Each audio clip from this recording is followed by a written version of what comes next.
There was one person who stood in front of the entire country yesterday in the media named Suryakant. He's a citizen of India. Yeah. He is a voter from Aland constituency in Karnataka.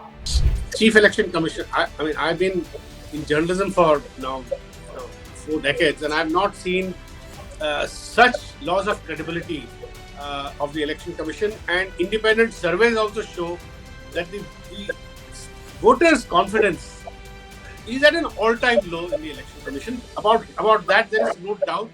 Nobody in BJP can deny that, because independent surveys are showing this. This is clearly a pattern that where the modus operandi is about using Form 6, Form 7 through a centralized operation. So in some sense, the Indian election is at 6s and 7s. The thing is that the Chief Election Commissioner is not responding to his own Chief Election Officer sitting in Karnataka, right? Exactly. And we produced that letter. We produced the letter from the Karnataka Chief Electoral Officer to his own superiors in Delhi, saying we need to investigate this matter. We need these details. I mean, these are the cases where the whistleblower, the Election Commission itself, upon suspicion, they checked and there are whistleblowers also within, as Rahul Gandhi himself said. For the first time, people within the Election Commission are coming forward and identifying such frauds. Hello, and welcome to this special discussion on a subject that is exercising and worrying indeed all Indians in recent times. There is a great suspicion whether our democracy is functioning as it should, and the very election process, doubts have been cast on the election process, and people have started wondering whether our votes are being stolen from right under our nose. Indeed, is democracy being stolen from right under our nose? And these suspicions have got really strengthened with a lot of evidence, documented evidence in recent months. And it, as we all know, it began with Rahul Gandhi's first documented presentation on a constituency, on an assembly constituency in Karnataka called Madhavapura. Six months of research produced outcomes which showed that as much as 100,000 votes probably got added in that constituency through illegitimate means. Well, we all know the illegitimate means were fake votes, additional votes, wrong addresses, a whole range of reasons. Now, what concerned us is the scale at which this was happening. Now, only yesterday, Rahul Gandhi has come up with another blockbuster revelation. He doesn't call it a hydrogen bomb, but it is a bomb nevertheless, which shows Madhavapura was about vote addition. Now, this is about vote deletion. And Rahul Gandhi calls it vote deletion on scale. And there is enough evidence that he has produced. And evidence, mind you, coming from the Karnataka Election Commission itself. The Karnataka Election Commission filed an FIR. The Chief Election Officer of Karnataka has written to the Central Chief Election Commission at the center. Karnataka CID has started an investigation, written 18 letters, as Rahul Gandhi revealed. Now, how worried should we be? To discuss this, a lot of questions are being raised in regard to the latest revelation by Rahul Gandhi, and particularly in regard to the use of online mechanism, use of mobile phones, etc., to apply for voter deletion. Now, the Chief Election Commissioner has said that there is no online process as of now to apply for voter deletion. Of course, the Chief Election Commissioner, his credibility is so low that he is not answering any question in regard to the CID letters to him in the last 18 months, etc. So to understand this whole thing, we have with us an expert, I would say, who is from the Congress party, Praveen Chakravarty. Welcome to our show. Praveen is chairperson of All India Professionals Congress, and he's also an important member of the Congress Economic Think Tank.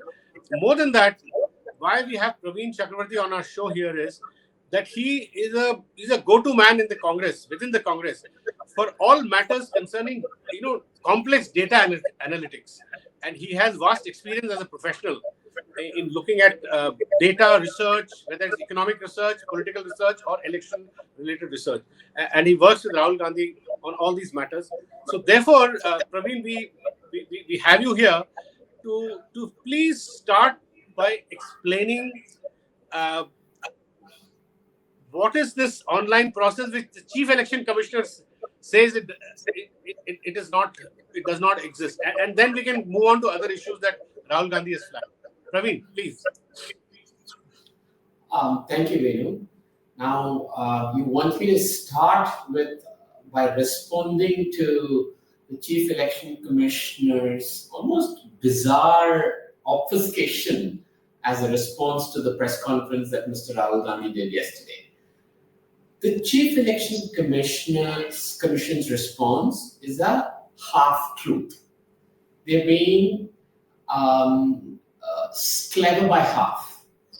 And the reason I say that is, technically what they're saying is, you cannot just delete a voter by filling a form online. That is half true. Yes, you cannot delete a voter by just filling a form online, as per the process laid out in the manual for deletion. As per the process manual laid out, a person fills something called a Form 7, and that can be done online. Any voter can apply for the deletion of another voter in their own constituency or booth or otherwise by filling the Form 7 online, which then gets sent to the BLO, who then verifies the deletion, and then upon verification, the form is signed by the ERO, the returning officer, and then the voter is deleted, and then there is a public notice issued saying that the voter is deleted and call for objections. So, what the Election Commission does not tell you is we were talking about the fraudulent filling of the forms online for deletion.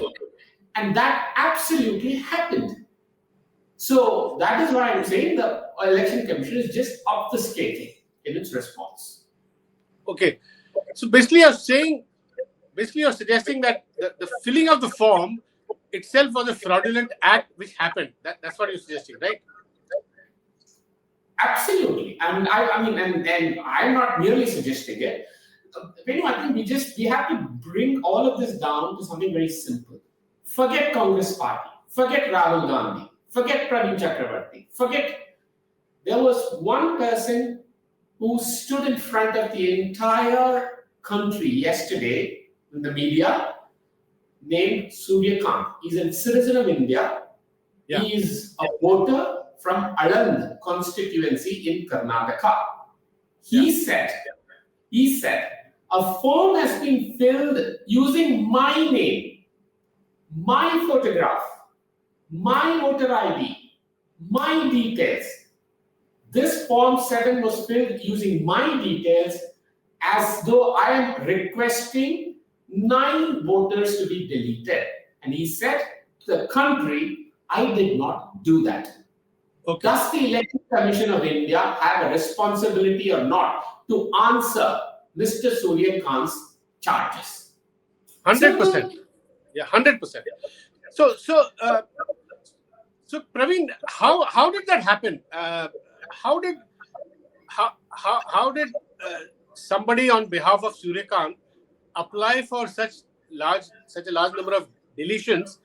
And what worries me the most, Praveen, and I'm sure this should worry all Indian citizens and voters. Something that Rahul Gandhi said, that is there a centralized system by which these things are being attempted on scale. Like the mobile phones from other states were used. Now, all that is part of the evidence which I presume CID would have placed before the chief election commissioner. Now, how do you think such a thing? Now, you've been I mean, you understand technology. You are into analytics. How does this happen? Let me explain. I don't, because we have to be careful before we start jumping into many things. Let's go step by step if you give me some time, right? Yeah. So, like I said, when a Form 7 is filled online, it asks for the applicant's details, which is the applicant's name, photograph, voter ID, address, and then it also asks for his or her mobile number. And once the form is filled, technically the process is that the software will send an OTP to this mobile number. And once we enter the OTP and once the mobile number is verified, the form application for deletion is taken. Now, it turns out that the mobile number that was used in Mr. Suryakant's Form 7 application was not his mobile number. Yeah. It was not even a mobile number from the state of Karnataka. It was a mobile number from completely another state. And that person who has the mobile number today has no idea, has absolutely no idea about any of this process at all. So the question is, how did the OTP come? How was the OTP verified? Yeah. How was the OTP verified? Or rather, we should flip the question and ask, was there even an OTP needed? Was there even an OTP required? Okay. How did the form get into the election commission system on its own? Okay. And this is not one Suryakant. There were 6,000 such applications that filled. And the second reason why we think it cannot be done physically by a human is because because there are timestamps in the application forms, right? Yeah. There are 14 applications for deletions filed by the same person in 13 minutes. In 13 minutes, that's impossible. There are 2 application forms filed within 4 seconds or within 30 seconds of each other. Not that possible. is at 4 o'clock. This one is at 4 in the morning, right? Then I'm coming to the 4 a.m. Then there are application forms that are filled at 4 in the morning, right? These are obviously not being done by real people. These are obviously not mobile numbers that are being used by real people. And I can tell you something that because I was involved in the research, I personally pulled out 122 mobile numbers that were listed in 124 forms. And me and my team personally sat and called 122 mobile numbers. Not a single one was from Karnataka. Not a single one was even aware that a form was being filled using their mobile number. So this is obviously not being done by people. It is being done through a centralized operation, but using a fairly sophisticated system, high-tech system. So Praveen, so the paramount issue now is that the CID has written to the Chief Election Commissioner, I'm told 18 times. Now the big issue is that when will the Chief Election Commissioner probe this fraud? Where were these mobile phones? How were they used? How were the OTPs generated? And how did these forms enter the system from a centralized, sophisticated software system? Am I correct? That should be investigated, right? Is that exactly that's what you're seeking? See, exactly. See, this happened in February 2023. Yeah. Okay? And 6,000 such forms were detected. Yeah. A complaint was filed by our Congress candidate to the Election Commission. A letter was written. Yeah. Then the Election Commission's own returning officer in Karnataka, scrutinized it and said, yes, this is a legitimate complaint, and filed an FIR. In March 2023 with the local police. Yeah. The local police started investigating, and then they said that we need more resources to investigate, so the case was transferred to the CID of the Karnataka government. The CID then starts writing letters asking for more details. What are the details they need? We need to know who are these people who logged in into using the software and fill these forms online. Where do they log in from? What are the IP addresses? What are the MAC IDs of the machines used? What are the OTP traces? Very legitimate questions.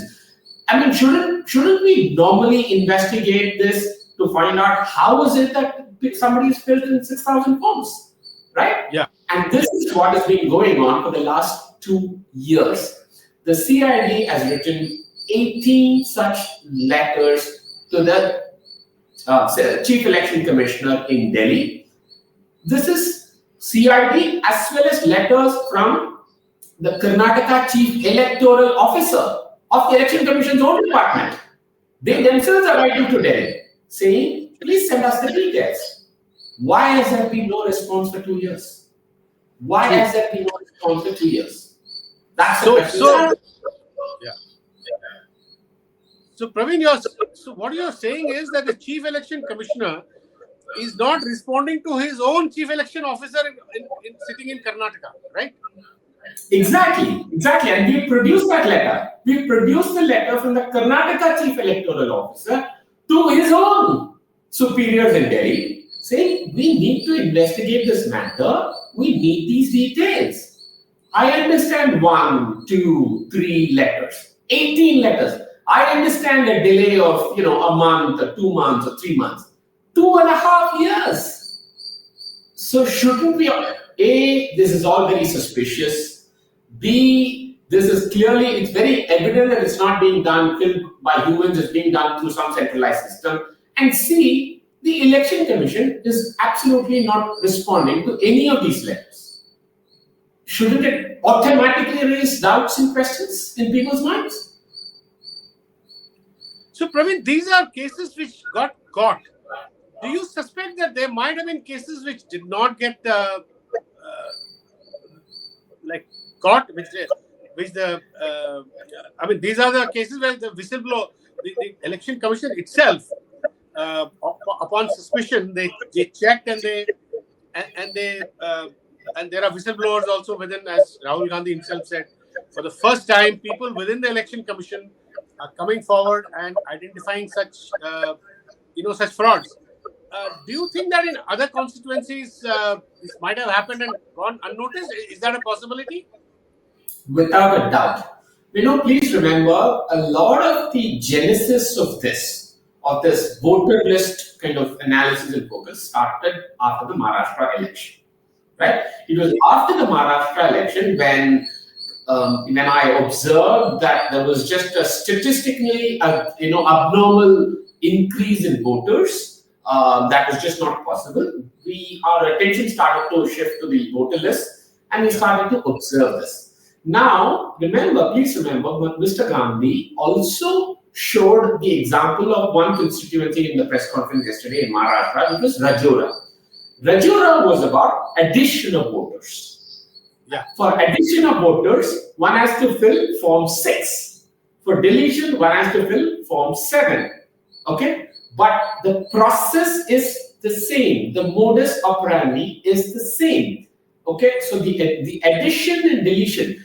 And this is where I find some kind of, clever by half analysts in media publications, look at when they analyze net voter increase between 2 elections and say, the net voter increase is not very high, not very significant, so why is Congress making a big noise about it?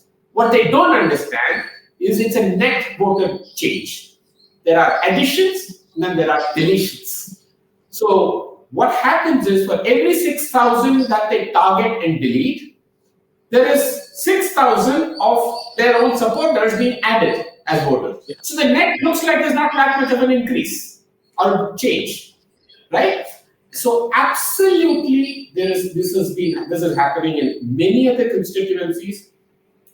I personally have looked into many such constituencies. We're working on some of these things in other states that we will be releasing soon. But this is clearly a pattern that where the modus operandi is about using Form 6, Form 7 through a centralized operation. So in some sense, the Indian election is at 6s and 7s. Okay. So Praveen, it's interesting that that the Congress party used a constituency which they had won. It is probably to avoid the charge that because you lost the constituency, you're complaining. This is a complaint after winning that constituency, which means that I presume you did that to sort of to add credibility to your overall claims, right? Yeah, see, credibility is one, but it also tells you a story. I think, see, the largest story is what?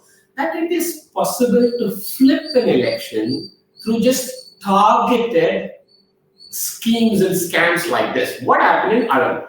In 2018, in Arand, the same Congress candidate lost the election by 900 votes. Yeah. In 2023, suddenly there is an application to delete 6,000 voters. Yeah. Magically, a large number of these voters come from 10 booths, out of which the Congress won 8 in the previous election. Even though we lost the overall election, we had won these 8 booths. So they clearly are targeting Congress voters. They clearly are targeting Congress voters and applying for deletion of those voters.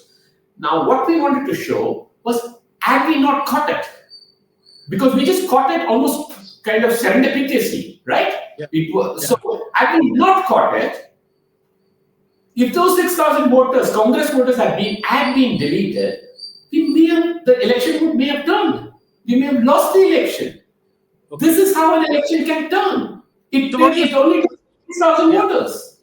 Yeah. So Praveen, what you're saying is that if they had not been by accident, you said they detected it. If they had not been detected, they would have got deleted, and you would have lost 6,000, whatever, 18 odd votes, assuming that they were Congress votes, right? Huh? They are Congress voters, because we brought about 10 to 12 of them in the press conference yesterday, right? So we know that. We know exactly who those voters are. Okay.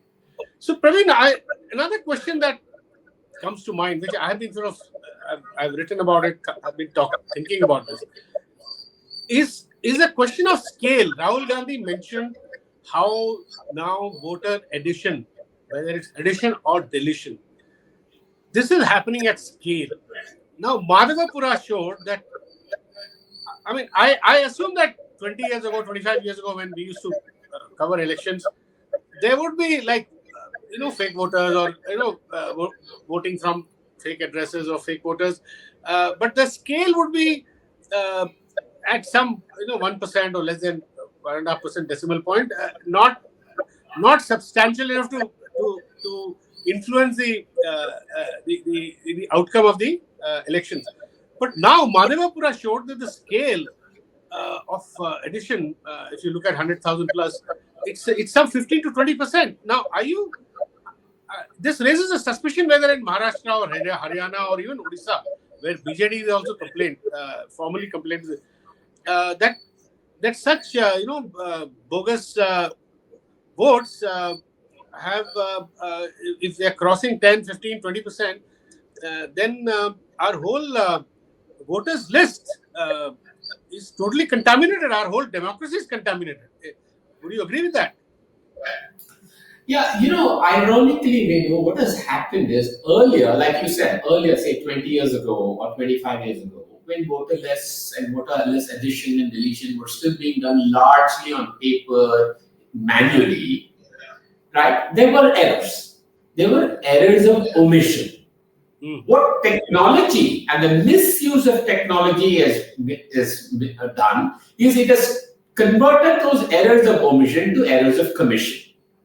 Yeah. And that is what is happening today. So it is no doubt, there is simply no doubt that this is being done at scale, simply because it's all started with Maharashtra, where there was suddenly an entire population equivalent to the state of Himachal Pradesh was added to the voter list in 5 months. In just 5 months, there were more voters added in 5 months than in the 5 years before, full 5 years before. And this is possible through technology. Technology allows you to do this at scale. Rather, misuse of technology allows you to do this at scale, and that is what we've been pointing out. So, Praveen, so what you're saying, it's really worrisome, because if tomorrow, if AI comes and if AI is used exactly designed to manipulate addition and deletion this way, we could be, we could be in a worse situation. So, are you suggesting that that at least a large part of the voters list addition, deletion, and other preparation of voters list and revision of voters list should be done manually and not be done? Technology should not intermediate this process at all. I mean, quite apart from the EVMs, that's a separate debate. We can go into that. But these are all processes which are probably better done manually for confidence, for voter confidence to sustain, isn't it? Huh? Yeah, see, I don't want to sound like a Luddite, and I'm not a Luddite, right? So I embrace the use of technology and progress in most things. But we must absolutely be aware that a misuse of technology converts errors of omission to errors of commission. And that is what we are observing. So, which is why, see, to answer your question, are India's voter list today absolutely contaminated and polluted? Yes, 100%. And I say that with full responsibility after having studied this issue for the last 9 months continuously. Number two, what is the way out of this? The way out of this, first and foremost, is for us to have an independent, a truly independent constitutional body called the Election Commission of India. The moment the Election Commission's trust and integrity is under question, then whatever technology they may use, whether we go to manual or to technology, we will always be suspect of India's electoral process. And today, unfortunately, the way the Chief Election Commissioner has behaving more like a politician in press conferences and showing his partisanship and bias very obviously. I'll give you a simple example. There were 19 slides and 3,406 words in Mr. Gandhi's presentation yesterday. Not one word was the word BJP in it. Not one. Yeah. Why did a slew of BJP ministers and BJP spokesperson respond to yesterday's press conference? There was not one mention of BJP. Why did they respond? What does it tell you? This immediately gives you the impression that the two are one and the same, the Election Commission and the BJP. And that is not what the Constitution of India says. So this is where we have a very fundamental problem. The Election Commission has to do a lot to redeem itself and dig itself out of the hole that it has created for itself. So, Praveen, I take your point, because this Chief Election Commission, I've been in journalism for now 4 decades, and I've not seen such loss of credibility of the Election Commission. And independent surveys also show that the voters' confidence is at an all-time low in the Election Commission. About that, there is no doubt. Nobody in BJP can deny that, because independent surveys are showing this. Exactly. But one final question, Praveen. You are absolutely right. The Election Commission, the reform, as they say, fish rots from the head. So the reform has to be there. But before that, one final question: do you think there is a need for an independent commission of maybe ex CECs or ex Supreme Court judges of repute to actually comprehensively look at this whole voters list issue and come up with a report so that the confidence of the voters in our election process is restored, and in a time bound sort of way, in say 3 months, 4 months, you set up a commission or set up a maybe joint parliamentary body or whatever body which has which can generate confidence, come up with a report on the whole this whole voters list issue. There are many issues, the Bihar SIR, Madhavepura, deletion, addition, what is the scale of contamination. Should there be a commission to just study that in a very focused way? No, absolutely. And I believe it has to be under the ambit of the Supreme Court, not under the ambit of JPC, not under the ambit of former chief election commissioners or any of those things, because all of them today do not enjoy the trust and the credibility. And I say that as a politician myself. Yes, even politicians don't have the same credibility as, say, the Supreme Court does today. Right? And I think it is very, very important for India's standing